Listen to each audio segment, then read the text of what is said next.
Honor has come back as a king to earth, and paid his subjects with a royal wage. And nobleness walks in our ways again, and we have come into our heritage.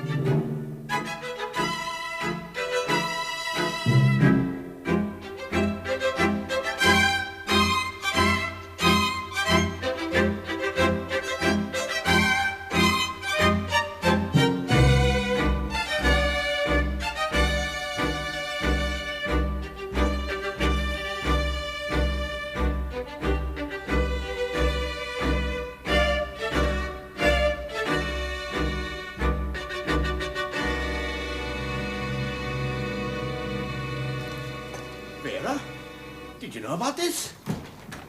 About what, Father? Edward riding off to apply for training as an officer. Yes, and I think... I'm not asking for your opinion. Why then, haven't I been informed? You have been informed, Father. I told you myself 5 minutes ago. Don't try to be clever with me, Edward. You know quite well what I mean. Why was I not consulted? Because you would have forbidden me to post the letter.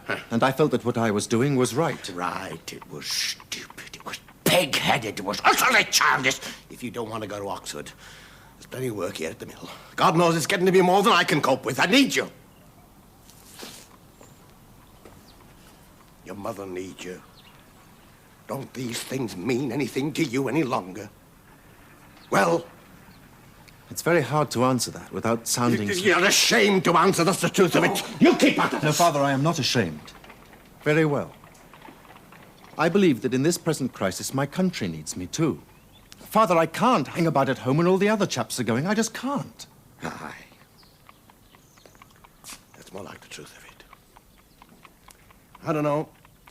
Young people nowadays, like sheep, you just want to be in the fashion. Father, I won't be going anywhere until September. And even then, it'll only be to Oxford for the training course. That's going to take at least 2 or 3 months. Well, anything could happen in that time. I mean, the war might even be over by then.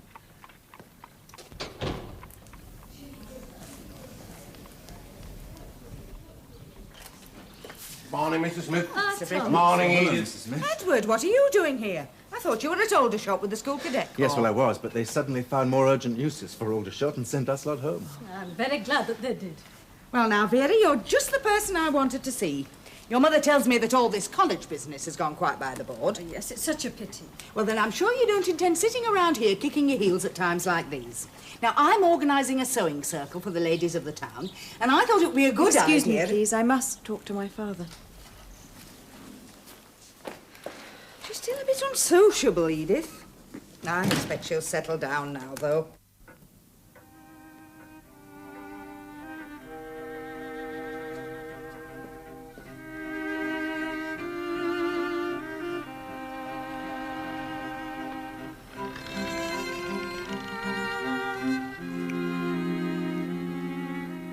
Everything's changing. People they'd respect. You could rely on things. 2 more men given the notice today. I can't see how it's going to end. Don't worry. It'll work out somehow. You too. I know you'll keep on till you get what you want. You may as well go now. What? Oxford. No, I mean it. It's what you've set your heart on. You'd better do it. Oh, thank you, Father. For being such an ogre to you. Hey, Jack.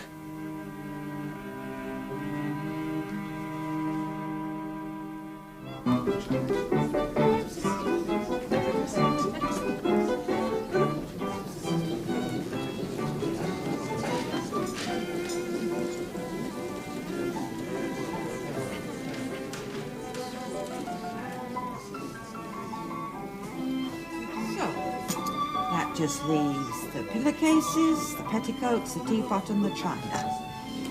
Let's see. If you're going to be at Somerville for 3 years, it'll pay you to get the best. I should think Harrods. What do you say? Yes, please, Aunt Florence. It's one of the reasons why Mother packed us off to stay with you, within reach of the really good shops. And what was the other reason? Father. Yes, well, he has finally given in about the army, but it's taken a lot out of him. It seemed more tactful to keep out of his way for a week or two. I see. Now tell me about this friend of yours before he comes. Roland, isn't it? Roland Leighton. Well, you must have heard me talk about him. Isn't he the one who stayed with you in Buxton? That's right. And is he in the army too? No, but not for lack of trying. He's been turned down 3 times. So I expect he'll be at Oxford too. Oh, that'll be nice. Do you think you'll see anything of him? Well, I gather the chaperone rules are pretty ferocious, but he says he's prepared to put up with that. Oh, you've seen him recently then? No, not seen, but we write. There he is. Roland, you got in As after you all. see, yes, the Norfolks. Wonderful. Miss Bourbon, how very nice to meet you. Edward has often sung your praises. What do you do, Mr. Lane? I hope I'm not late. No, we've only just arrived. Hello, Vera. Congratulations. Thank you. Well, come on, tell me. How did you manage it? And why didn't you tell us? But I didn't tell anyone this time. I felt sure my friends must be getting deadly bored with hearing about a long series of rejections. So I went up to Norwich for an interview and set out to convince them that I was the answer to Kitchener's prayers. But I was gazetted within the week. Oh, you must be very pleased. Oh, yes, naturally. Well, Mr. Yes, Lane? please. I understood that you definitely decided upon Oxford. Oh, I tried to persuade myself of that too, faute de mieux. But I don't think I could have endured just vegetating at university. I mean, now the thing has actually happened. There's only one place one would want to be, and that's in the thick of it. That makes everything else seem somehow petty. Sort of... Irrelevant. Yes, exactly. Well, really? I've never heard anything so smug and superior. Beg your pardon? The two of you congratulating each other on not vegetating in a petty place like Oxford. I didn't mean petty in that sense. Not intrinsically, I mean. Only a few weeks ago, it was the most important thing in all our lives. You worked just as hard for it as I did. Yes, I know. And for you, of course, it still is. It still matters very much. But surely you can see, V, that for a man, the war puts everything on a totally different plane. Where women have no part to play. Not in the same way, no. You're not saying I was wrong to enlist. No, of course not. It just seemed that you were exulting in it. No, not exulting now. That's going too far. But there is something ennobling about it, something almost beautiful. Perhaps it's not a thing I could ever make you understand. Beautiful. Yes, because it's the ultimate testing ground. It brings men face to face with elemental realities. It strips away all irrelevancies. Leaving women among the irrelevancies. Vera, my dear girl, I do feel you're deliberately misunderstanding Mr. Leighton. You are, V. If so, I'm sorry. I should have kept quiet. I know you came in wearing that uniform expecting applause. Why shouldn't you? Every man expects it. It's only natural. I should have kept quiet. You should not have said anything you did not feel. I hope you'll never pretend anything with me. Oh, I'm afraid Vera's never learned to pretend anything with anybody. I know. That's one of the things that's unique about her. It doesn't make for a quiet life.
Plato and Socrates. They had no church to guide them, but you can't deny that they had a moral sense. They had a moral capacity. I don't see the distinction. A kitten, before it's opened its eyes, has a physical capacity, but it's still in the dark. I'm sorry, but I can't believe that God would make a qualitative distinction between the same virtues exercised by very similar kinds of people, just because they were on the other side of a purely temporal watershed.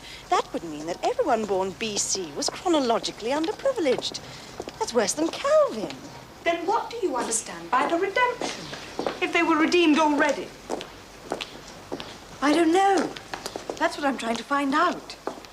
Beyond a certain point, Vera, you just have to accept things on faith, not try and reason it all out for yourself. That's a kind of arrogance. Eat this while it's hot.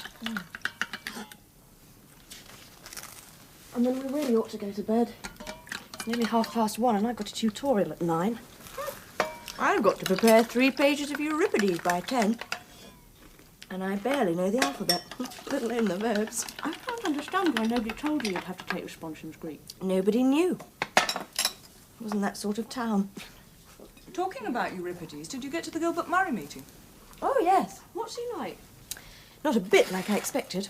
Tall, slight, spectacles. He's very kind to people. That's what's really nice about him. Elizabeth doesn't take after him, then. Well, what can you expect? She's a typical third year. They just look straight through you, most of them. Ah, I have now found that quotation from Kant. And the word moral doesn't come into it. All right, what does he say? Excuse me. I just feel it my duty to point out that if you two get onto God again at this time of night, we'll be here for the next hour at least. That's true. So, all right, what does he say? A categorical imperative would be one which represented an action as objectively necessary in itself, without reference to any other purpose. There is always a kind of dreamy spell here, which makes one feel that nothing poignant and terrible can ever come near. In the churches at Oxford, where so many of the congregation are soldiers, we are always having it impressed upon us that the call of our country is the call of God. Is it? I wish I could feel sure that it was. The sky above Lowestoft is cloudless, and the russet sails of the fishing smacks flame in the sun. Only makes me angry with myself for being stationed here among khaki-clad civilians, when men whom I once despised as effeminate are being sent back wounded from the front. Can I think of this with anything but rage and shame?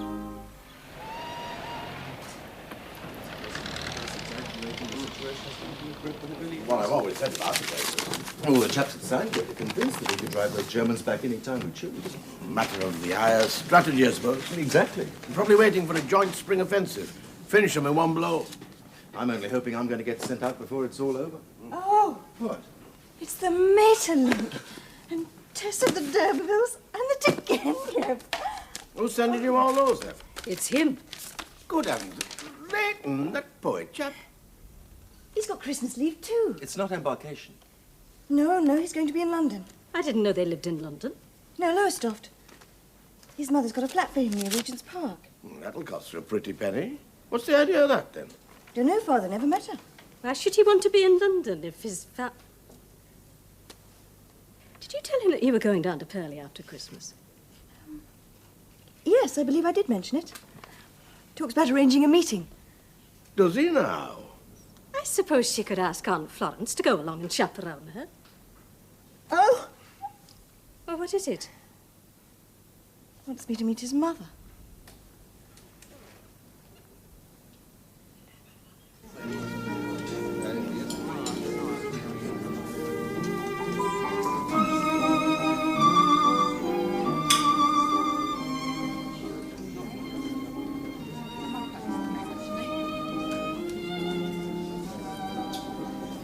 Why don't you say something? Or is it too deep for words? I think it must be the moustache.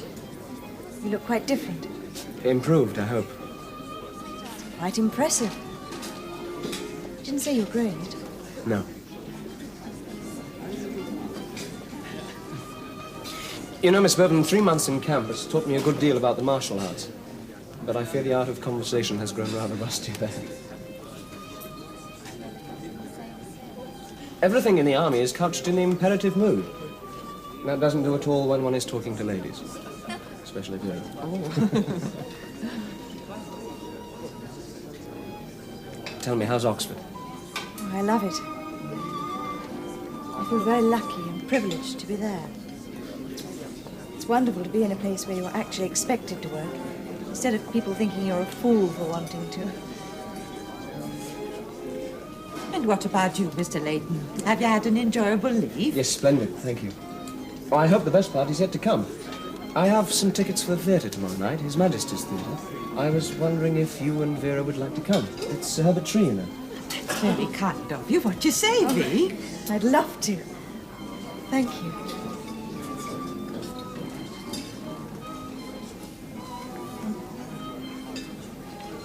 She will come, I promise.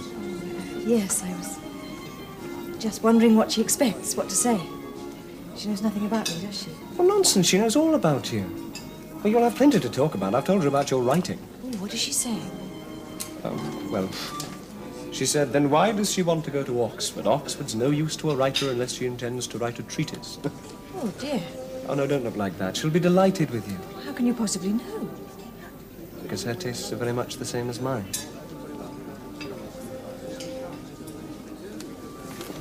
Courage, mon ami.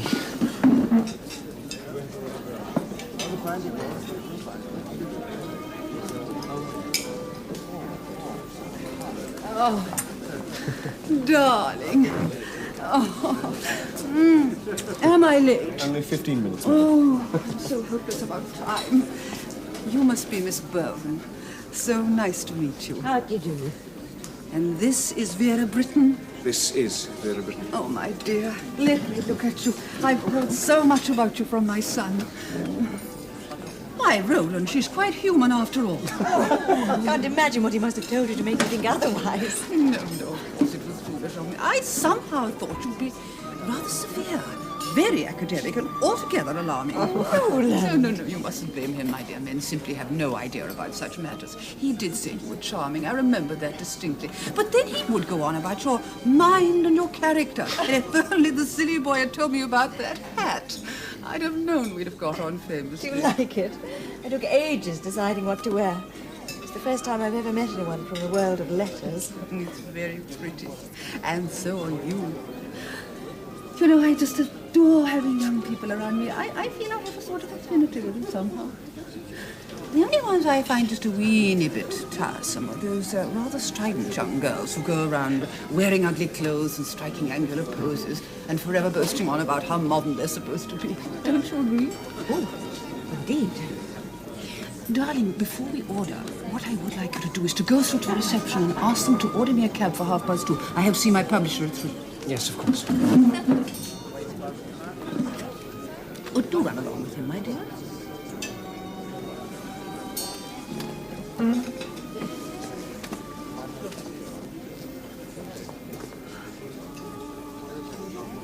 I suppose you realize he's very strongly attracted to her. Yes, that was my impression. It's never happened to him before. Not like this. And, what about her? Is she serious? Oh, I've never inquired. She seems very happy in his company. She seems so young. Perhaps she just feels flattered. Mrs. Leighton, she's a completely honest, straightforward girl. She would never say or do anything meant to mislead him. No, of course not. You must forgive me. It's just that, well, his happiness is so precious to me. And everything these days seems terribly fragile. It's downright ridiculous. Even in our letters, at least we were free to say what we meant. How can we even talk in these circumstances? Can I never hope to see you on your own? How can we? It would never be allowed. Well, how about next day when you go back up to Oxford? Oxford? If I was seen there alone with a young man, heaven knows. Well, I mean on the way. Mother puts me on the train and buys a ticket.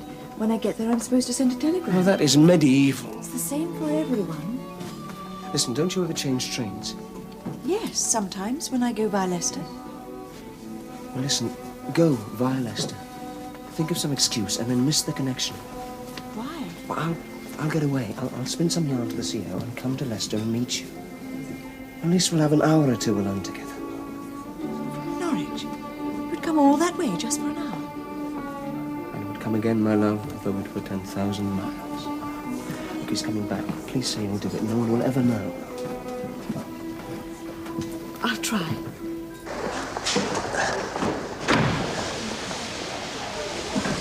Will you be warm enough? Oh, yes, thank you. What's this? Well, it's something for the journey. Oh, and, You shouldn't have come with a cold like that, not in this weather. It's nothing. Was it worth the journey? Just for an hour in Leicester Station? What do you think? I believe it's going to start. Yes, I must go. Well, goodbye. Thank you. Oh, Roland, it's going to start. I don't care. I'm coming with you. All the way. Let me come with you. But how can you? Well, it's simple. But how will you get back? You can't. You'll be terribly late. True? Oh, now it's too late. Yes. Well, what will you tell your CEO? Well, I shall tell him. I shall say that the colonel I was supposed to be interviewing wasn't here, and I spent the whole day looking for him. Will he believe you? Of course. Well, I'm well known to be highly conscientious in the performance of my duties. Don't say that. Well, it's true. I know, but it makes me sound such a bad influence. Oh, never. Never. You're the very best thing that has ever happened to me.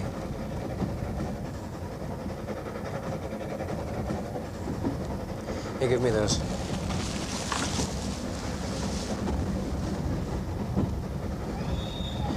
Will you do something for me? Take your hat off. Well, Mother was right. It is very pretty. But your hair is prettier.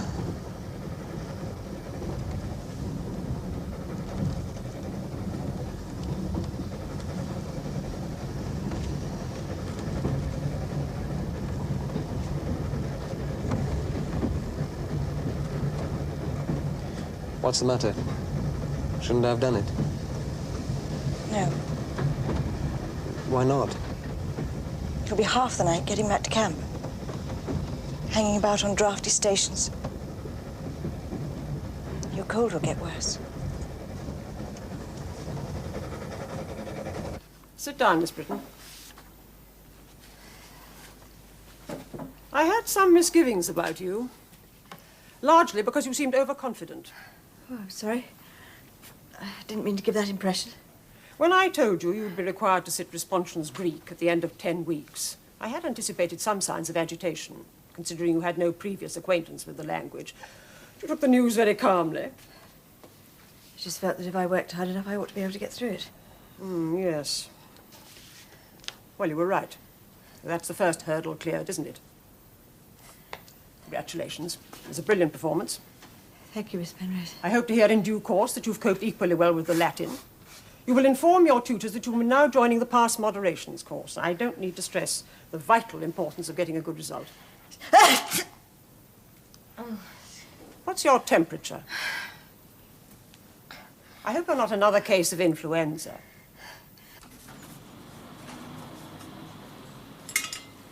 Oh, Miss Vera, should you be up? All right, thank you. Doctor said I could get up today. Aye, this evening, I thought. So boring up there. Can I fetch your shawl down? I'd love a cup of tea, though. Yes, miss. I'll get it for you. Oh, here's the newspapers you can have a look at. Oh, and your letters. Okay.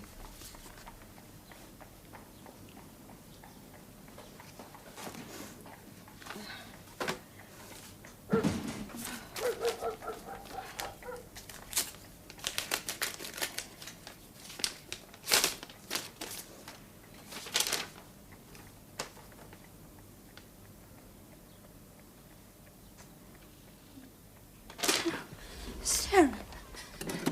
Sarah! All right, Miss Vera. I'm coming. Oh, miss, what time is it? Where's Mother? Well, she's in the kitchen, Miss Taylor. Never mind, go and fetch her. How long has this been here? Well, this morning, Miss White. Never mind, just go. Oh. Vera, what on earth is going on? Pen and pencil. I'm going to send a telegram. I've got to go to London. Are you out of your mind? That's all right. Cook can send it. She always passes the post office. Sarah, go and get my little case from the box room. You're going nowhere, VB, except... I've got to go to London. Sarah, quickly, go and fetch the master. I think it's just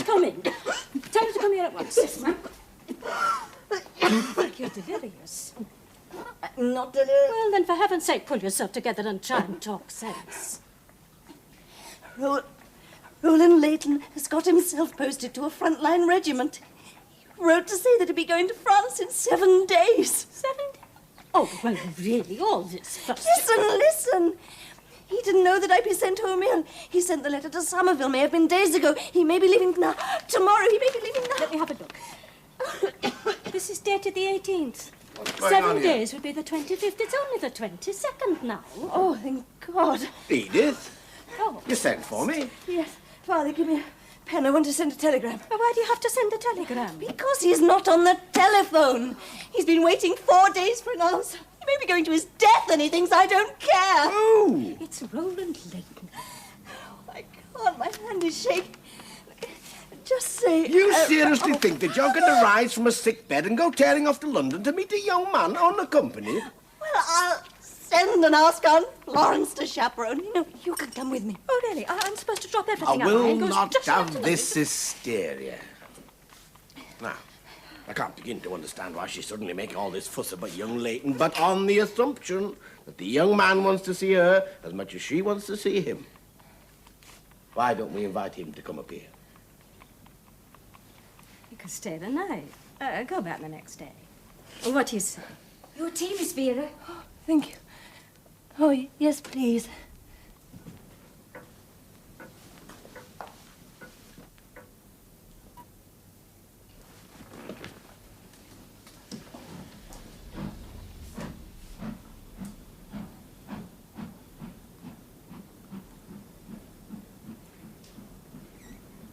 You were already in a regiment. The Norfolks would have been sent out when their time came, but you couldn't wait, could you? Clearly not. Well, got what you wanted. Are you satisfied now? Satisfied? Well, I wouldn't call it that. There's a lot of dust and ashes feeling about it now it's actually happened. There's nothing attractive to me about the idea of dying. So why increase the chances of it? Are you really doing it for Belgium? I've never been passionately keen on the Belgians. Then why? Can't formulate it, Vera. The nearest I can get to it is just, well, heroism in the abstract. It's the old Henry V thing, I suppose. Gentlemen in England now abed shall think themselves accursed if they were not. I think that's true. One could carry it through the rest of life, like a stain. The rest of life may be rather a short period, of course. Don't say that. But it's got to be said. I don't imagine you volunteered for France without realizing what it could mean. It actually looks as though you want to be killed in action. Of course not. I don't want to die, not for a long time yet. But if I had to go, that's the way I'd want it to happen. Anyway, I'd hate to go through all the war without a scratch. I'd want something to prove I'd been there. Prove to whom? I really don't know. It's just that with so much suffering, one would feel, in a way, diminished by not having some small part in it. Maybe it's a kind of masochism that comes over men in wartime. Don't you think the women suffer at all? Yes, of course, they must do. But passively. Oh, I don't know, perhaps it's even worse for them precisely because there is nothing they can do to help. I don't believe there's nothing we can do to help. It's our country as well as yours. You say you want to share the burden. Why assume that I want to be exempt? Look, we're at cross purposes here. Now, our part is to fight, to defend the way of life we believe in.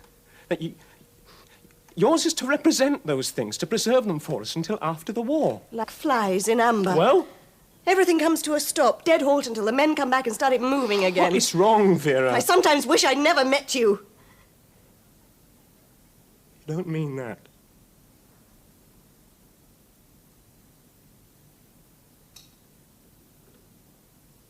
No.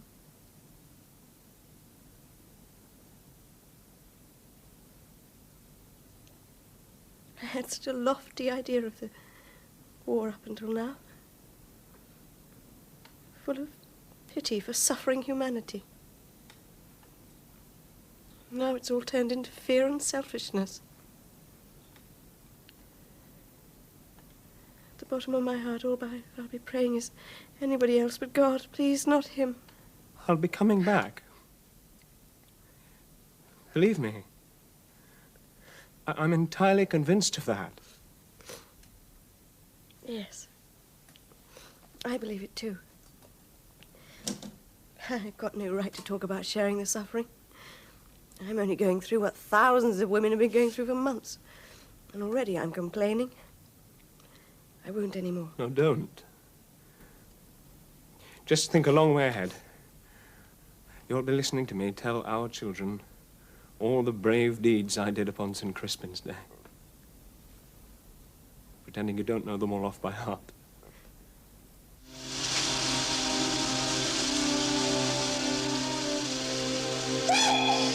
We are Earth's best that learnt her lesson here. Life is our cry.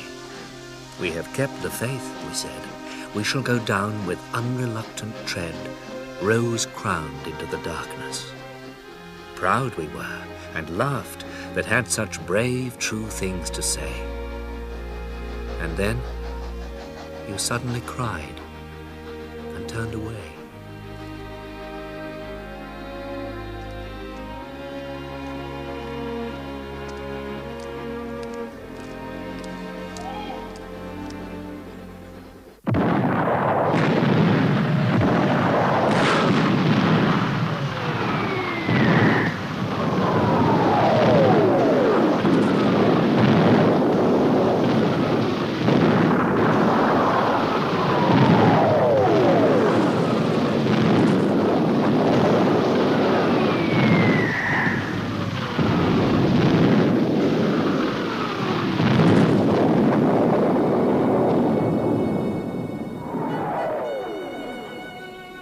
One of my men has just been killed.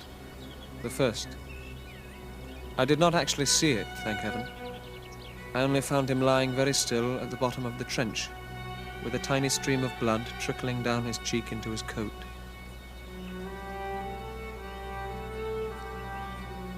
Go down for a year.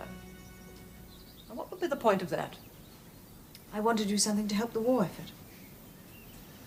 Well, naturally, we wouldn't wish anyone to stay here against her will, but you were awarded an exhibition to run for 3 years. That would complicate matters. I hadn't thought of that. Which ministry had you in mind? I beg your pardon? I assumed you were thinking in terms of the civil service. No, nursing. Now, that strikes me as wasteful. It would make very little use of your best talents, besides being unpleasant and laborious. You've obviously considered all this. Yes, Miss Penrose. And at the end of the year? Well, I hope the war will be over by then. I should like to come back. In that case, you will, of course, stay on another 3 weeks and take past moderations. Oh, yes. Very well. For your sake, I hope you won't repent taking this step. I'm sure I shan't. And for our sake, Miss Brittain, I sincerely hope you're not a portent. If your decision marks the beginning of a stampede, I might be inclined to modify my attitude. V. Edward. Oh, you're not going to France? No, no, not this time. V, I want you to meet Geoffrey. Oh, how do you do? It's lovely that Edward's got somebody in the camp he can really talk to.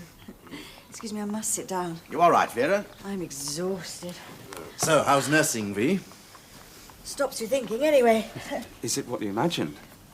Well, there's always something you didn't foresee. Like going into the kitchen last night and seeing the whole floor running alive with cockroaches. Yeah, that's not a very nice thing to talk about. Why? I'm proud of it. Not screaming or anything. Whatever did you do? I just hitched up my skirt and got on with the washing up. I think that was very brave. Thank you. So, you think you'll be going on with it? Of course I will. I'm applying to get into Camberwell next. No, but V, Camberwell's a military hospital. Will they take you on? They might now. When I started here at Devonshire, I didn't even know how to boil an egg. It's true. Do you know what I'd like? I'd like a photograph of you two together, just as you are now. Yes, you could have it framed. Memento of a rare occasion when Edward and Vera were conforming to Buxton's expectations. Now. Oh, V, have you heard from Roland lately? Yes, he's getting leave in a week or two. Matron's giving me the weekend off. She's talking about going up to London to meet him, Edward, all on her own. Very soon she'll be living in London all on her own. Where's the difference? Yes, I suppose. Maybe. Excuse me, I must go and lie down. I'll see you all at dinner.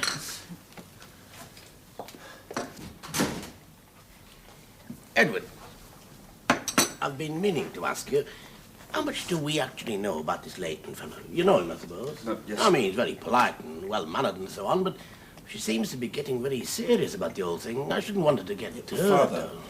Father Leighton is a man of the highest honor. There's no man living I would rather see Vera married to. It's not far from Ypres. You can hear the bombardment. All you think is, thank God it's no nearer. Someone's getting held, but it isn't you. Not yet. Look, I found this in a ruined farmhouse.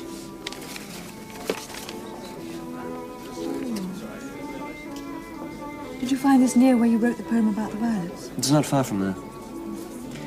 Thank you for the Rupert Brook. I wasn't sure whether it would make you feel... Bitter. Well, yes, in a way it did. I wanted to drop everything and sit down and write something myself. There's never any peace or privacy. I used to think there was a whole lifetime ahead for achievement. It's just a question of postponing it, briefly. Now it doesn't look so brief. And these are the years that won't come back. I used to talk about a kind of beauty in war, you remember? I was wrong. Once you're in it, there's nothing but stink and mud and muddle and squalor. I remember one trench we took over.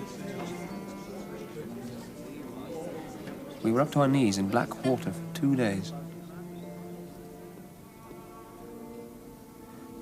In another one, the worst thing was the rats. It was there the sentry got hit. He was still alive. I spoke to him.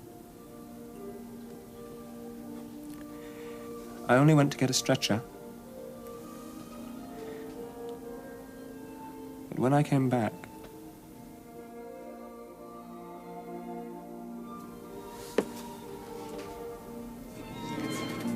I'm sorry. I seem to be doing all the talking. What's been happening to you? Happening? In Buxton? Is there really a place where nothing has changed? Well, I've progressed from polishing the coat hooks and dusting the boards. Last week I was allowed to take 3 stitches out. Put some gentian violet on a case of ringworm. That's glory. How's your family? Oh, quite peaceful. Mother drops a little hint now and again. Have I heard from Roland? And have I got any news for her? It's not her fault. She has to face the sewing circle, and they ask those kind of questions over the teacups. I detest the thought of people like that even knowing about us. Let alone trying to slot us into their petty little pigeonholes. So do I. Still, it's no use, Vera. We're going to have to think of some formula we can offer them. What can we say? Anyway, you're here. I'm sorry about the darkness, but we're only allowed light in the back rooms because of the Zeppelins. And we'd be a landmark for ships. And they've put a machine gun station right on our doorstep. Oh, my dear. I can't tell you how delighted we were when we heard the news. But I must tell you, quite frankly, we couldn't help laughing when we got the telegram. It was so typical of him. Je suis fiancé, c'est la guerre. Oh, Roland, darling, pour some sherry and we'll drink a toast. I'm so longing to hear all about it. When did it happen? And have you made any plans? No plan. Well, nothing's happened yet, Mrs. Leighton. Nothing definite. Oh, dear child, whatever can you mean? Was it all a joke then, or am I being very stupid? It's just a matter of social convenience, that's all. I happen to feel very strongly, so does Vera, that a relationship between two people is a purely personal affair. and should be allowed to develop at its own tempo without interference. Why, sure, I had no intention of not you. It's just an unfortunate fact that society cannot rest until it has a label to stick on things. The war seems to have exacerbated this. So, if anyone asks, you can say we're engaged. For the duration of the war or the next 3 years. Presumably that will keep them happy. I see. Well, here's to you both. No, what am I saying? I don't see at all. Has he given you a ring? No, but he's given me this. Isn't it beautiful? Yes, lovely. Amethyst. But a brooch isn't a ring. Well, why in heaven's name should it be? You know how I detest the obvious. Neither of us wanted that, Mrs. Layton. After all, what's it for? Either it's a token of possession, to show to other men that I'm sort of appropriated, and if so, I think that's a bit degrading, or it's to show to other women that I've managed to capture somebody, and I think that's just as bad. It all seems very odd. However, no one has ever accused me of being conventional, and that's the modern way. Somehow there doesn't seem to be very much romance about it. There's more equality, though. Well, so long as you don't expect me to incorporate these new ideas into my stories. If I did that, I'd soon be out of a job.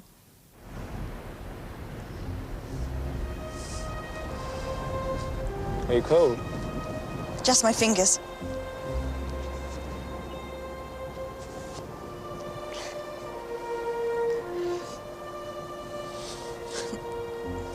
That's lovely.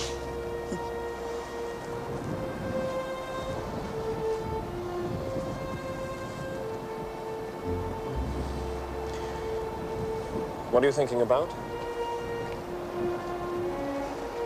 I dreamed they told me you were dead. If that ever happened, I couldn't bring myself to believe it. I can't imagine life without you. You'd soon forget. Why do you always say that? Do you really think I'm on a forgetting sort? No, I'm afraid you're not. But something always comes in to fill the vacuum. It's inevitable.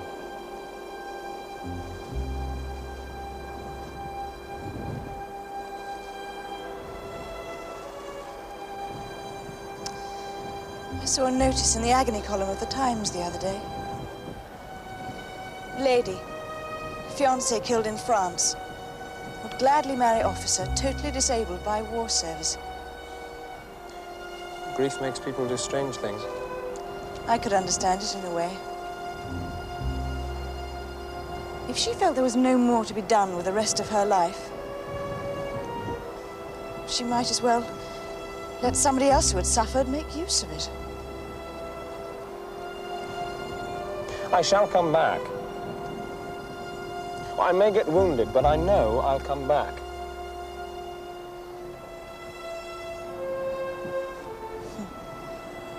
Wouldn't it be strange if you were wounded and they sent you to Camberwell? If I came on duty one day and found you there in my ward? And I'd really be at your mercy, wouldn't I?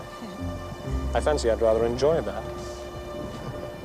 Oh, I do wish I didn't have to go home and pack for Camberwell. I so wanted to see you off. Oh, never mind. I'll come up to London and see you off instead. You know, I've been counting the days that we've actually been together since we first met. It comes to 17. 17 days. The in-between times count as well. I love getting your letters. It's strange how we can write things we can't speak. All those things I put in letters, and when I actually meet you again,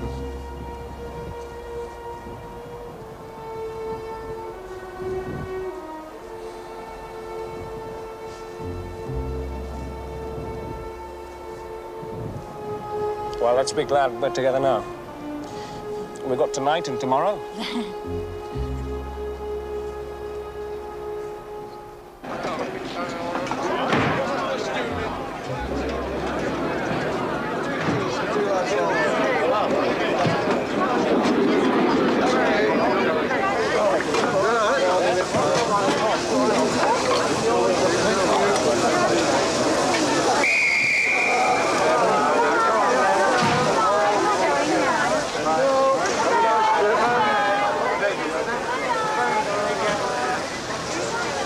won't look out of the window and wave to you.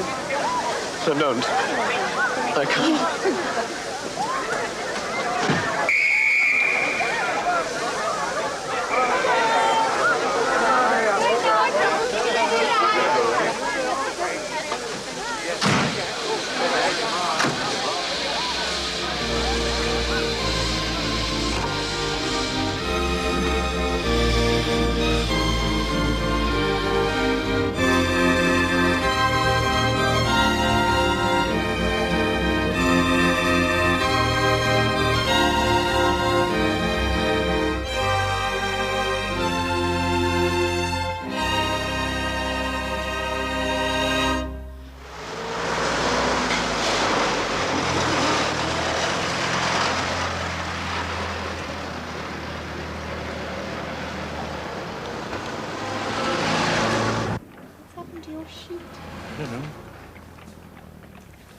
Nurse, what's it like being in love? How should I know? Oh, I bet you do. You got the right sort of face. That one on night's got a mouth like a hatchet. Ain't you gonna take my pulse, Nurse? Not yet. Oi! It's my shrapnel. You leave that by there. It's my souvenir. Sorry.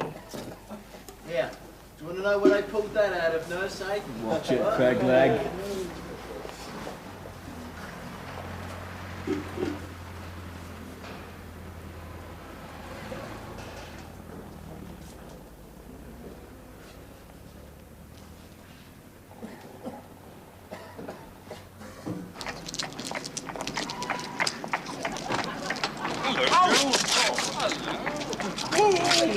This way! She actually said, well done. Whew, I'm so surprised I nearly knocked the screen over. After all the months we've been here, that's the first time a QA has ever given me a pat on the back. Do you know who she reminds me of? Remember that Miss Matthews who used to take us for French in the lower sixth? Was anything wrong, V? Still no letter from Roland? Yes, he wrote. Just a short one, saying how difficult it was to find the time and so on. It didn't seem to strike him that I'd be worried sick about him. What about you finding the time? Does he realise we don't get back here till 9? Then lights out at 10? What with feeling half dead and queuing for a bath and washing and mending and everything, what does he think it's like for us? Quiet, he thinks. He called it a world of silent-footed nurses and clean smells. You tell him.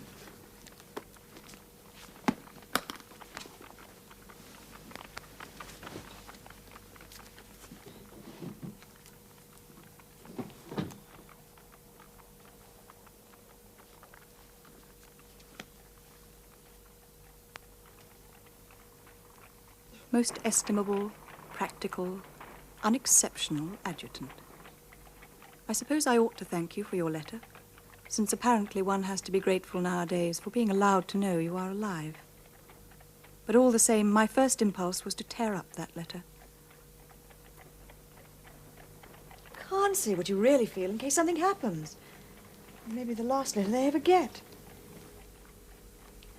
But he sounds different somehow.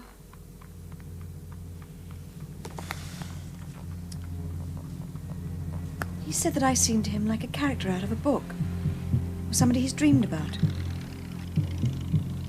It's been 8 months since I saw him, and he has changed.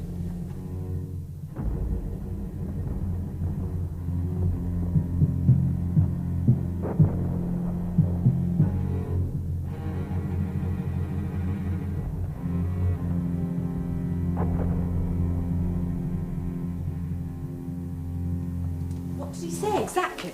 We'll be home on leave from the 24th of December to the 31st. Land Christmas Day are. Oh, short and to the point. Oh, Betty, it's poetry. Besides, I got his real letter on Friday. You'll have nearly a week then. Do you think he might want you to get married? Would you? Yes. Even if... I mean, what about babies? Yes to that, too. Do I look all right? Why? Matron, I've got to ask her for Christmas leave. Good luck.